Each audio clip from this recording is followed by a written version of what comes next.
Yakiri Walker is ineligible, and that stinks for Baylor. But whose fault is that? Apparently, it's Deion Sanders' fault. Yes, Coach Prime. Sorry, I wouldn't want to call him by his government name and piss him off. Coach Prime's fault. Obviously, Yakiri Walker, in his eligibility ruling, specifically called out his former Colorado coach. Now, the whole red shirt and eligibility thing did basically come down to 1 year at Colorado, where he claims to have played only about 90 seconds of football that year. So, in theory, he should be eligible. The Honorable Judge Ryan Luna said, actually, no, that's not what this means. And so now they're going to go to trial. It's going to happen in October. I said at the end of that episode when the news broke, I doubt he's going to play at all for Baylor this year. Even if that happens in October, I don't know if he's just going to come in the middle of the season. Claims he only played 96 seconds for Colorado in 2024, year they beat Baylor, before he sat out the rest of the season after suffering, quote, severe, debilitating mental health issues. Okay. That happens these days. It was a big part of, it was a phony, but big part of the Brendan Sorsby case, that mental health does fall under this duty for the NCAA to take care of their athletes. He said, everything seemed off, was the quote when he got to Colorado. It was like I wasn't supposed to be there. Which, that's weird. That sounds like a reflection on the coach. And he actually called out his former head ball coach, Deion Sanders, quite a bit in this hearing. Walker said this, okay? He was grieving over his lost grandparents while he was at Colorado. He missed Texas. He missed his family, lost weight. He had no appetite. Like, it sounds like pretty heavy stuff that he was going through. He said he was crying on the phone to his dad every day and even had some thoughts about self-harm. And so, like, I'm sympathetic to that, man. That's really tough, and you never want to see that. And I think we've all been there in some way or form or fashion, whether you're at school or at work, and you're just going through this, and there's really nothing else you want to do, even the things that make you really passionate, like football. And Yakiri Walker calls out Deion Sanders. He says, quote, he acted like an a-hole towards me. He was like, quote, quoting Deion here from Yakiri Walker, we are men. Get through this, end quote. But this was my mental health. Something was off. Walker left the team. This is from the story from Tommy Witherspoon, KWTX. Walker left the team, started seeing a therapist. And when he was asked in cross-examination, Yakiri Walker said he told a therapist he felt, quote, misled and betrayed. I was going through something way bigger than that, Walker said, acknowledging that he wanted to be the starter, but that this was way bigger. I didn't know how to handle that. And my family members passing as a young man, I didn't know how to handle that.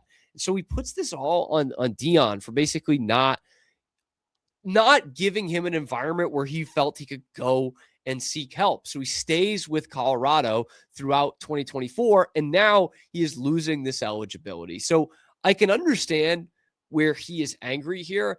And to be quite frank, knowing, Deion, the superstar, Neon Deion, prime time Coach Prime, the story there doesn't really surprise me too much either.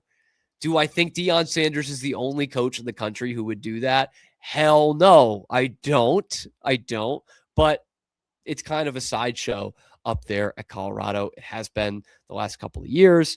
It wouldn't stun me to know that this was a true quote from Deion Sanders of like, hey, man, suck it up. Get through it. We got a job to do. No, I'm not going to just say you're ineligible and you can go and see a therapist. That wouldn't surprise me, but it also wouldn't surprise me if that happened at 40 other programs around college football. I think it's interesting that I think there's an appeal here from Yakiri Walker to being like, hey, Deion Sanders, the name that everyone knows. He's brash. He can be an a-hole at times. Ask the media. He can totally be that. And so maybe this is the way to truly get my point across. Not faking anything, just saying, hey, I can appeal to this. Ryan Luna's probably heard of Deion Sanders and what he's like as a coach.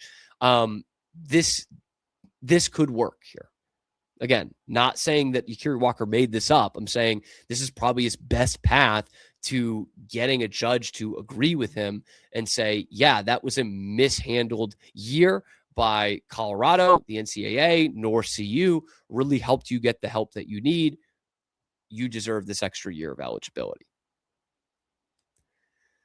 That said, it didn't work. It didn't work.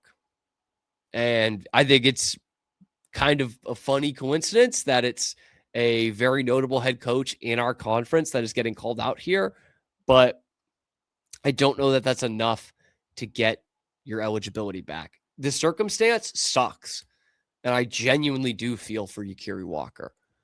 But basically hinging your case on Deion Sanders being an a-hole to you, his quote, not mine, it's bold. It's really bold. And I would say, even if Yakiri Walker does not get eligible at any point this season, there should be some sort of reflection from the Colorado football program. There's been plenty of disgruntled players leaving that program. There's disgruntled players at every program. I know, before you hop on me in the comments, I know. So, by the way, the comments are going to be buzzing for this. It's the most thin-skinned fan base in the Big 12, the Colorado / just Deion Sanders fans.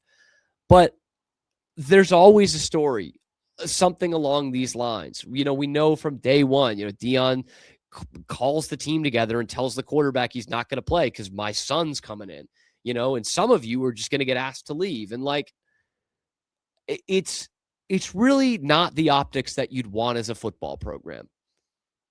And I know it happens in other programs. Unfortunately, it happens more now in the NIL era that guys are basically being asked to go to the transfer portal. It's happening at Baylor, I'm sure, because it happens everywhere.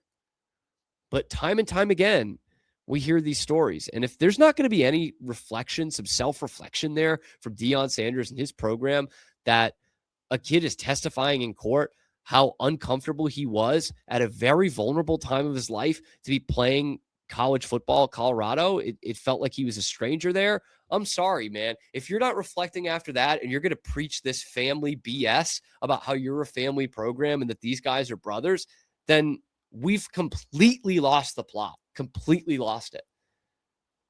Because here's Yakiri Walker, man, a guy who's going through it and played 96 seconds of this season and lost a full year of eligibility in a year that it sounds like he didn't even really want to play football.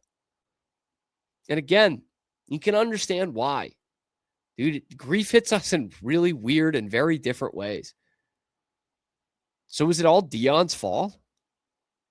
Let me know in the comment section below. I'm sure you will. Be sure to like the video, subscribe to the channel, #1 Baylor football show on YouTube, right here, coming at you every day on Locked On Baylor.